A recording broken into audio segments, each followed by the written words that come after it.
Topping news tonight, from crisis to opportunity, the Minister of Finance today unveiled what he calls a comprehensive budget plan which addresses current challenges, the likes of which the Bahamas hasn't seen before.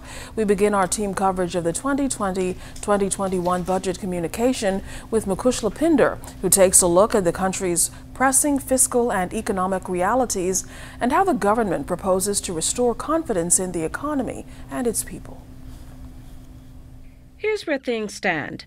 The still rippling impact of monstrous Hurricane Dorian, coupled with the COVID-19 global pandemic, has dramatically slowed the country's short-term prospects. And so much so that the fiscal deficit is budgeted at some $1.3 billion. That's 11.6% of GDP for the upcoming fiscal year.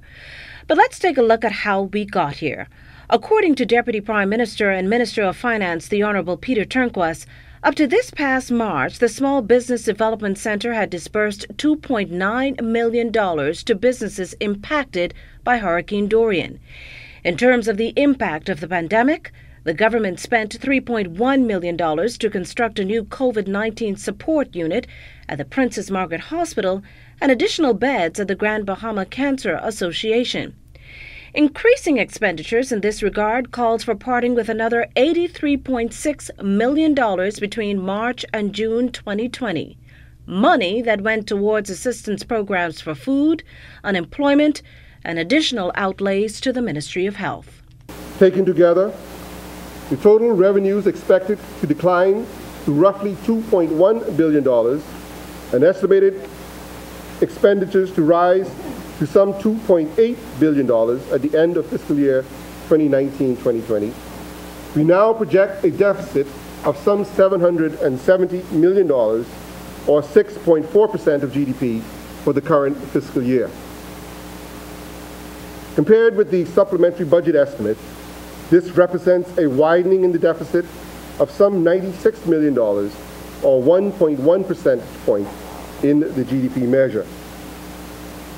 Consequently, total government debt is forecasted at some $8.2 billion at end of June, or 67.9% of GDP, as compared to the estimated 64.4% at the time of the supplementary budget. The substantial impact of COVID-19 on the economy has already generated reaction on the international scene. You'd recall that Standard & Poor's recently revised the country's sovereign debt rating down one notch to a double D. Now, as for what will be done to put the Bahamas back on track to a sustainable economy, well, the finance minister warned the plan to do so will come at a cost. Still, there's the added assurance that there will be no new taxes. While there may be reductions in head count due to retirements and expiring contracts for consultants and services, there will be no public sector layoffs. There will be no one left to fend for themselves while the economy is reeling from the worst slowdown in modern history.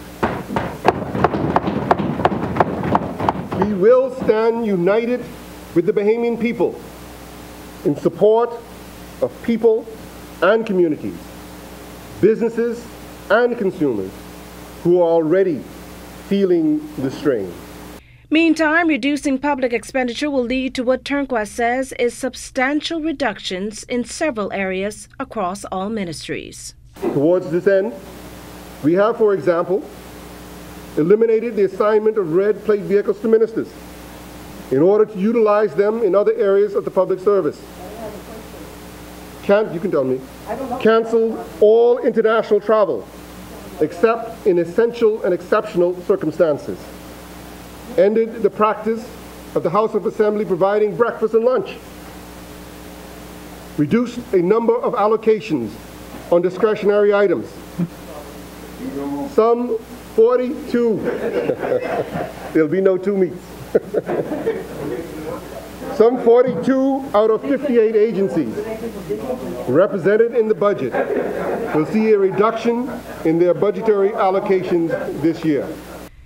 We can also tell you that as a new measure, there will be a temporary monthly increase of $50 in the old age pension.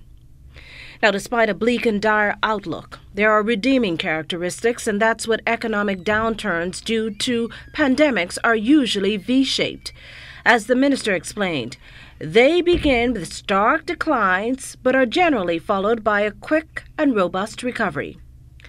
That said, global growth is expected to rebound to 5.8% next year. For the ZNS News Network, I'm Makushla Pinder.